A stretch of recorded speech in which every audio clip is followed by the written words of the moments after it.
Welcome to Everything Life and Real Estate. Let's get started with our hosts, Linda McKissick and Dana Gentry.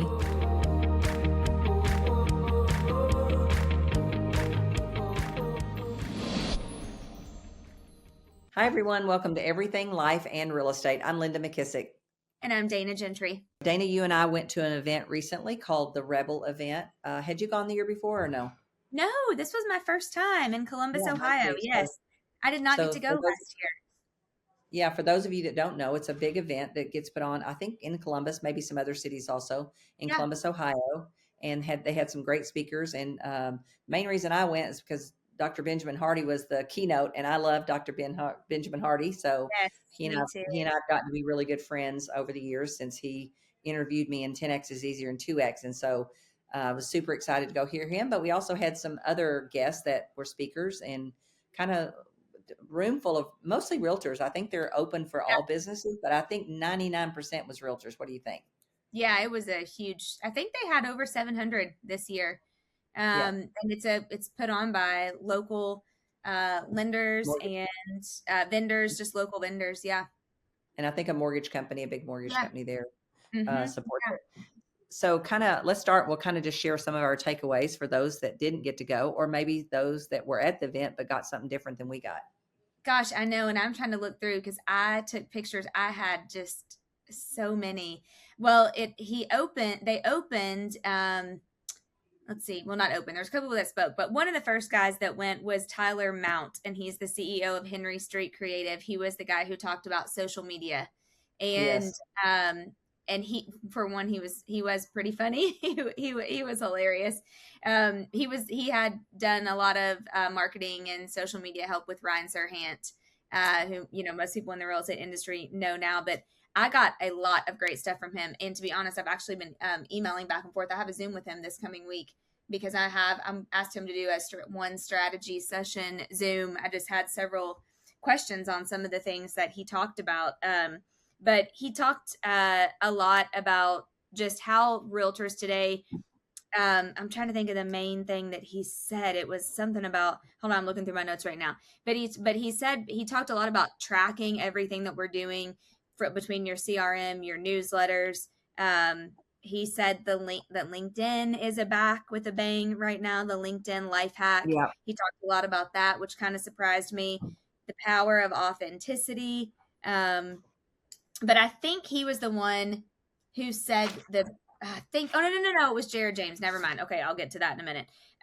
But Tyler gave just a lot of really tactical things on social media. I mean, he said now filtered content is out, text-heavy graphics are out, sales-focused content is out. I mean, just being authentic, and it's stuff that I already knew, but it was just a great reminder of people want to see you and what you do and a behind the scenes and a day in the life and, all that stuff. They don't necessarily want to see, you sold another.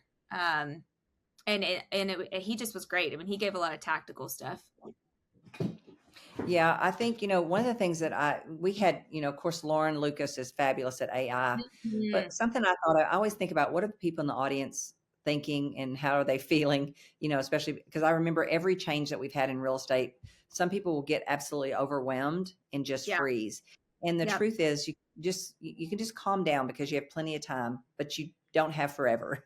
So my thought was, if you haven't nailed social media, you need to nail that first. And then you can focus on that, because I think if you try to focus on both, you're just going to be overwhelmed and you're going to freeze. I remember when the internet was coming out and I was at a Tom Ferry event and I was sitting next to a lady and you could just see her almost hyperventilate. And I just put my hand over on her and I said, it's okay.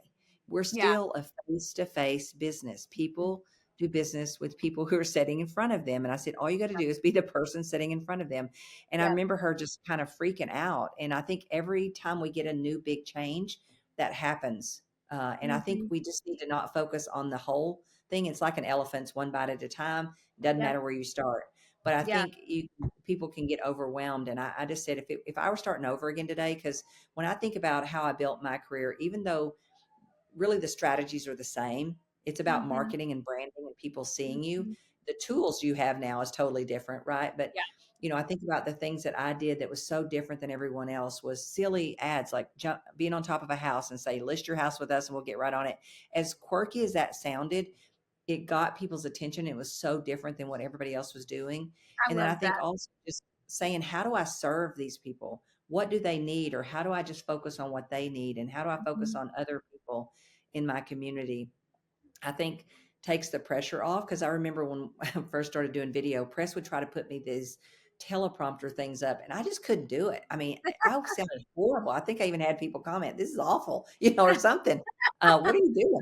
But it was so true because I wasn't being able to be authentic. And that's Yeah, why I think if you looked at some of those people that were on stage talking about all the things they do on social media, I'd be like, oh my God, I would never do that.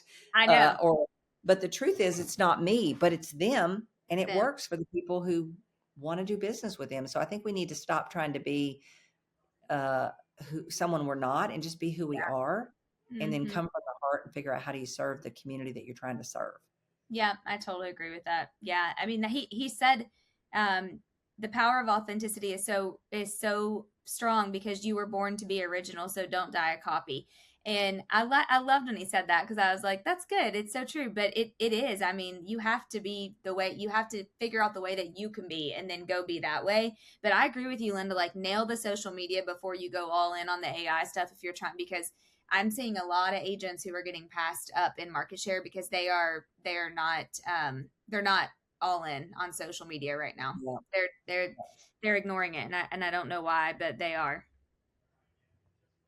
Yeah. Um, we had Glenda Baker. That was actually the first time I heard her. And ironically, oh my gosh, Linda, one of the highlights of the whole event for me was getting to hang out with Jean, your friend. I just love her so much. I know Jean's special. She is the best. I mean, she is so sweet. But a lot of what Glenda said reminds me of how Jean's built her whole business. Glenda called it the emotional lock-in. And she Yeah. said it's the cupcakes, it's the baby blankets, it's the frame photos, it's the wine with Tiffany glasses. And I mean, Yeah. we've had Jean on our podcast talking about how she emotionally locks in with her clients, and it's created a huge business for her. So Glenda to me was kind of like what John Maxwell says, it's not about learning something new, but remembering what is true. Yeah. She's just locked in with, client care and gifting. And she definitely is an authority. Then she's built, herself into that on social media. But I mean, you can tell that she knows her clients and she knows her database and her sphere, and it has paid off big time. Yeah. So true. Well, I think more and more, and I remember Terry Morler that we had on our podcast too, how Yeah. she was always going on social media and seeing someone had had a baby Prostitute or or got a whatever. Yeah. driver's license and got a gas card from her. I mean, I think just more and more people, well, I don't think this is a new need, but I think people need to feel special and Yeah. that you remember them. I don't remember if I told you this story or not, but when we first went up to Oklahoma, there was a young guy at the desk. Gosh, I'm trying to remember his name on the spot, which is never a good thing. And he immediately, you could tell he loved to bake. His thing was baking and all that stuff. And so when I immediately thought of the book, remember the book we got from the cake lady? I forgot what it's Oh called. yeah. She was we saw her in Vegas with John Maxwell. And so Yeah. I remembered I had, you know what I'm talking about? I can't remember her name. Yeah, me That'll drive either. me. Hey, at least I feel better. It's not just me. Your young No, brain it's can't remember the me. name. But anyway, I remember I had a signed copy of the book for her, and I went home and immediately mailed that to him because I Oh, thought this will be so special to him. And so I think if you just, I guess that's probably the Holy Spirit kind of nudging you a little bit of how to help yeah. somebody feel special or do whatever. And I get so much joy from doing that. And I think the better you know your clients and the more you can kind of nail something that would be special to them, Hmm. I think that matters to people. Yeah, I do too. Yeah, totally. Yeah, she's got that down. She's definitely done that. Gosh, I'm trying to think who else. Oh, well, I mean, I've You loved. could tend Oh, to want to judge her a little bit because she did use a lot of colorful language, but yeah. you can't deny that whatever she's doing works for her. No, she's the perfect definition, Linda, of she is authentically her, and she attracts Yeah. the people that want to work with her. Yeah. Yeah. Yeah. Yeah, totally. Um, I was really looking forward to Jared James. I mean, when I followed him forever on social media since he really kind of became social media famous on Instagram during the pandemic, and I had him zoom in to my offices during COVID, and he just did such a great job. But he is smart. I mean, he's very like brand agnostic. He doesn't get hung up in a lot of the brokerages or anything, but he knows the real estate market and the real estate industry. And he said Yeah. right now the biggest question that consumers are asking is, am I dealing with an amateur or a pro? And, Mm. you know, I'm seeing that. I mean, I'm seeing that a lot in the market right now, in our markets at least. And he said when people are confused or they're in confusion, nothing happens. And so that's a big reason why people have just kind of halted buying or selling right now, because they're confused. But it really kind of made me think to go back and at least share with my agents, the consumers are like, they're looking for a pro. And if you are not a pro, they can sniff it out real quick because Yeah. in this market, they want to work with a pro. And I think that was a great reminder for all the agents there. Well, and I think too, I think about the book Shift that Gary wrote. In there, it talks about being a local expert. And honestly, one of the things that we did through Oklahoma last week was Anna has pulled some really cool stuff from the Empire Builders podcast Yep. that she uses. I think you've used it before too. She might have got it from you and you got it from Yeah. them. But anyway, it's a great podcast. Great. I don't know what episode it is, but they should go listen to it. But she's used a lot of that to help people kind of she uses a lot of what Gary, gives at the state of the company and the country and all that stuff. And so she uses a lot of that to teach them how to sound like a local economist, right? Yeah. And then she shares, kind of what that means in today's market. And depending on where you are, you could have somebody move from California and they're in a complete different market than you are in Oklahoma or Texas or Carolinas or wherever. Yeah. So I think that's going to be more and more important is for people to understand their local economy and what does it mean. And sometimes people don't really want to do that. That's not necessarily the sexy part of real estate, but it's super important because it's what Mhm. helps people make a really good decision. Yeah, I think you're exactly right. Well, and he basically said that too. He said, when the market opens back up, will you be the pro who's ready to answer all of their questions? So even when Mhm. we're in a downtime, one thing I keep telling all our agents is this is the year to really build your foundation, like deepen your skills, get your database 100% onto a touch plan. I mean, really, if you're slow right now, you should be working on all of that stuff, not just panicking at the house, so that by Yeah. next year when everyone is saying, and we'll hear this next week for week after next from Gary, but I think they're going to say, summer of 2027 is when it's really going to open back up. So why not be planting now so that, come summer of 2027, when the market opens back up, you are the pro, you're ready to go. The absolute biggest takeaway that I had from the whole, well, other than from Ben, but from everybody else other than Ben, was something that Jared James said. And it kind of contradicts what we've just talked about, but it goes with it. He said, visibility trumps ability now. Yeah. And when, as soon as he said that, I wrote it down and circled it, highlighted it, because he is very right. I mean, visibility trumps ability. And you can tell because you see people who are very visible, who maybe don't have as much experience as other people, but they're winning at a high level, and it's because they are more visible. And so I think Yeah. that kind of goes back to the social media thing when we were talking about Tyler and Glenda. You have to figure out how to be visible now, and it doesn't matter how old you are, what you look like, how long you've been in the business. I mean, visibility trumps ability, period. And even like when I was building my real estate business, even though the means were different, I had full page ads, I had magazines, I had You billboards, I had had all those visibility. things. Yeah, That was it. And perception is reality. And that's right. if you can combine the two where they have, they visually see you and you show up and you know what you're talking about, Yep. you can't be stoppable. There's no way Well, anybody can stop you. well, that's such a good point, Linda, because it's probably really that visibility has never not trumped ability. Because let's see, That's right. what years were that when you were doing all that? The 90s? Well, probably, yeah, 90s. And here's the thing, the only real teachers out there was Mike Ferry teaching people how to prospect. And I Right. could see that there's got to be more businesses. Kleenex wasn't going out knocking on doors to get somebody to buy their Kleenex. And yet they were the brand that people recognized. So, and I hated it. And I was so miserable doing it. I'm like, there's got to be another way. So I Yeah. just went straight to marketing and Yep. completely against what was being taught. The only thing being taught Mhm. back then was prospecting. And I'm like, well, there's got to be another way. Big You know what I businesses don't think? go out and You know why I think people probably struggle with it? So that's a great point, because I think visibility did trump ability even then in the 90s, yes, let's just say. The problem today is, there, when we said this earlier, there is so much that's trying to take mind share from us. So I mean, yes, you've got to figure out a strategic way to have more visibility now with the people that you want to have visibility with, because now they've got, their phone.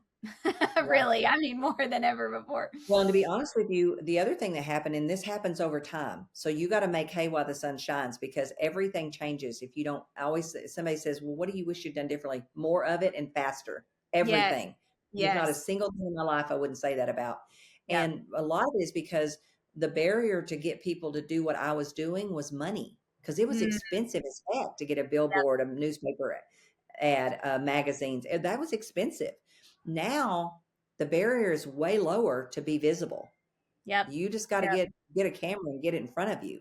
So the Yep. That's barrier right. is lower, so there's a lot more noise and a lot more competition in that space. I told Adam the other night, we have all of our chats in the hot tub. Very rarely do we take our phones because we actually try to talk. But again, we were in the hot tub and we were talking, and I said to him, I'm so glad that I was an early adopter of social media. I cannot Yes. imagine today trying to say, I mean, it's possible. Don't, like, if you haven't, you still can't, like, the best time to, what do they say? The best time to plant a tree is today or whatever. So you still have to do Right. it today. But I'm very grateful that I was an early adopter and that I'm not trying to start from scratch right now. Yeah. And it made me think, Adam and I were talking about this in the hot tub, made me think about what Gary has always taught us with that adoption, like, graph that he draws or whatever.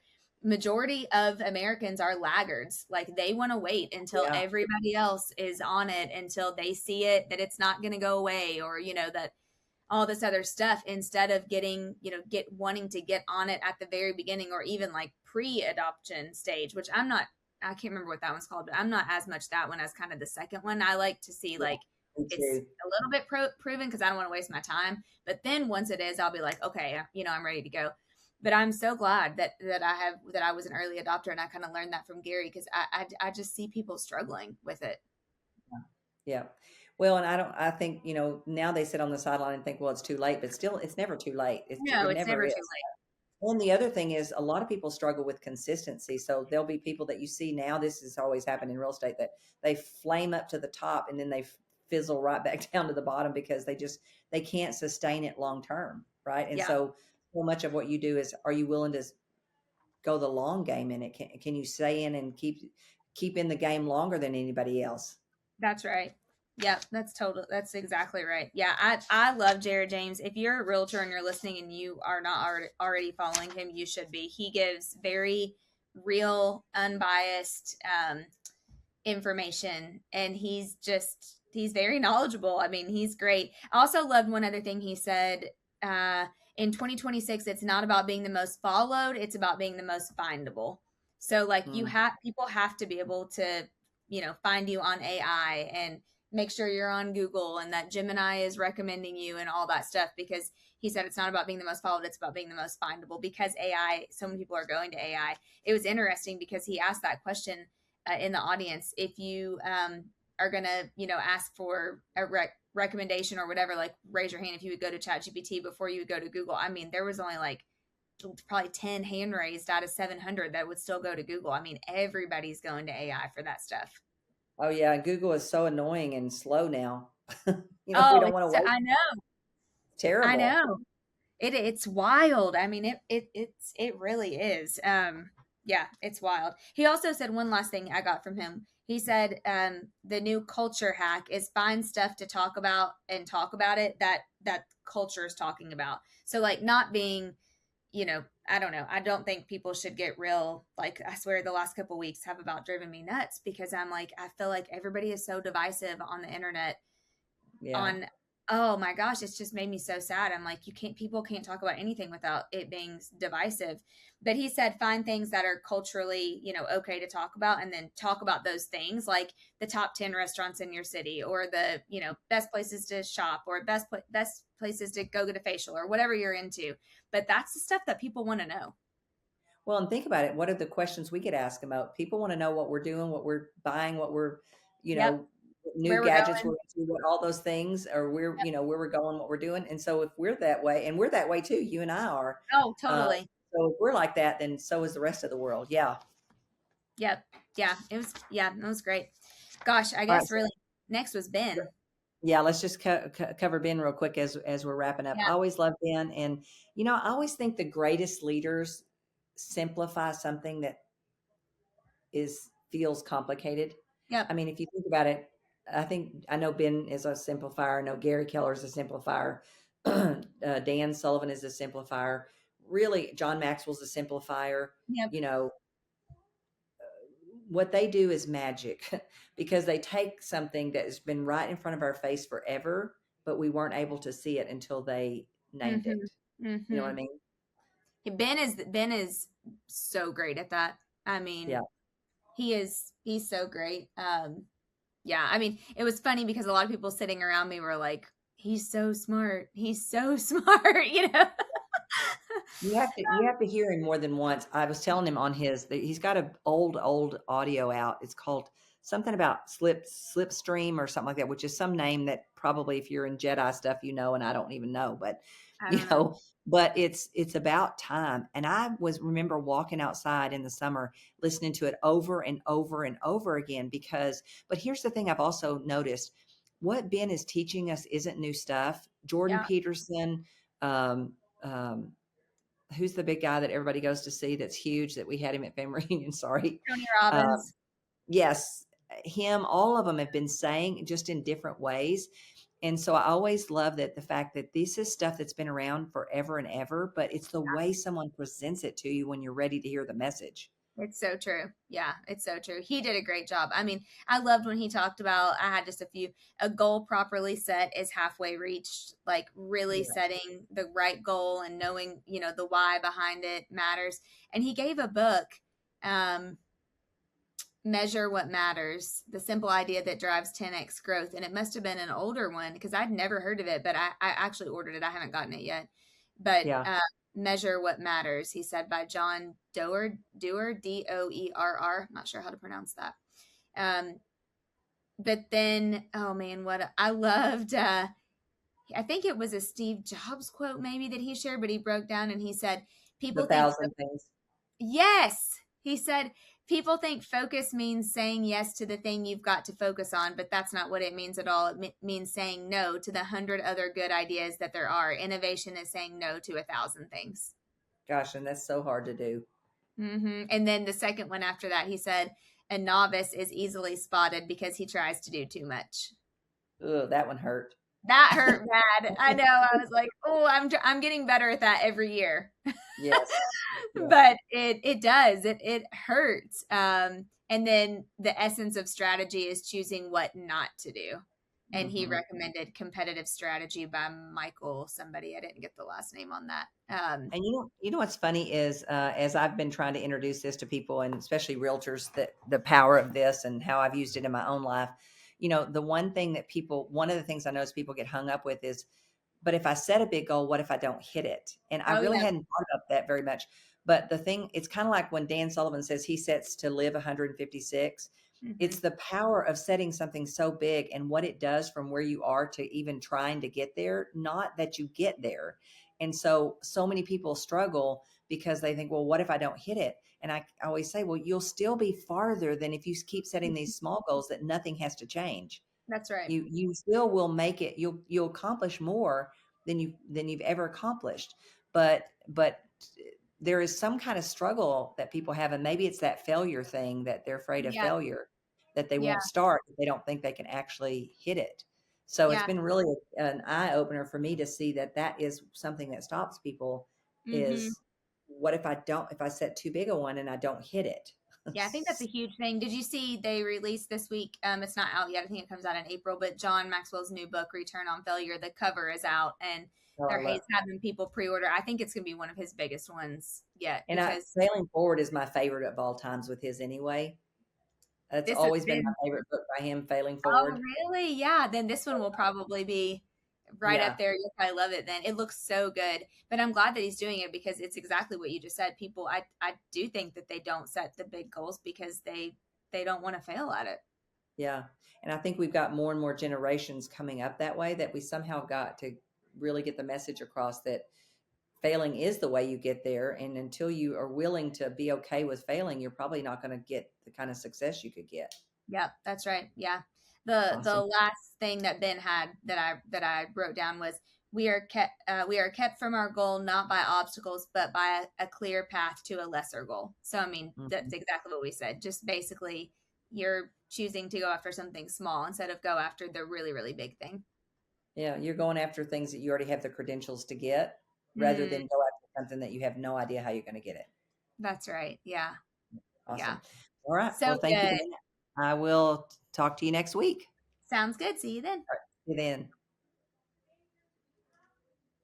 Perfect. If you have not hit the subscribe button, please go ahead and do that now. And the greatest compliment you can pay Dana and I is a couple of things. One, be sure and give us a great review. And then second of all, and most of all, pass it on, this podcast on to someone that you think that would benefit from the conversations. If you have an opportunity, a challenge, a question, or a guest that you think would fit well on the podcast, be sure and reach out to us, info@everything life and real estate. Dana, I'll see you at Family Reunion. Be sure to subscribe for more business strategies and tactics to inspire you to live an abundant real estate life. Don't forget to rate and review so we can bring you the best content. Find this and other valuable information at everythinglifeandrealestate.com.